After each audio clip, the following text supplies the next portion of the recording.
membres de l'encadrement. Une attaque menée par des hommes armés contre la ville de Bani Bangou, dans l'ouest du Niger, a fait 34 morts et 14 blessés parmi les soldats nigérians, selon le ministre de la Défense.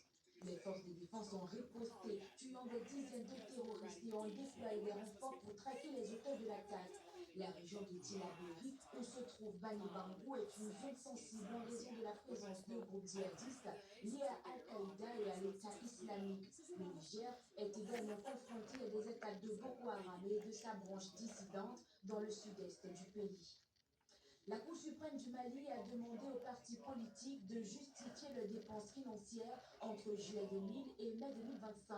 Cette demande fait suite à une saisine du Premier ministre, le général Abdoulaye Maïga, qui a requis un contrôle approfondi des finances des partis politiques. Les partis concernés doivent fournir les justificatifs aux positions. En Côte d'Ivoire, les deux principaux partis d'opposition à la création d'un front commun demandent également l'ouverture d'un dialogue politique émise par la coalition pour l'alternance différente en raison des relations tendues entre Laurent Gbagbo et certaines figures de la coalition. Et au Sénégal, le premier ministre est aux États-Unis en raison du refus de délivrance de à Dakar. Cette décision intervient dans un contexte de voyage à 36 pays supplémentaires, ce qui Des reportages dans cette édition du journal 5e anniversaire, MTN Cameroun a célébré ses abonnés à l'immeuble Yellow House de Bonapriso.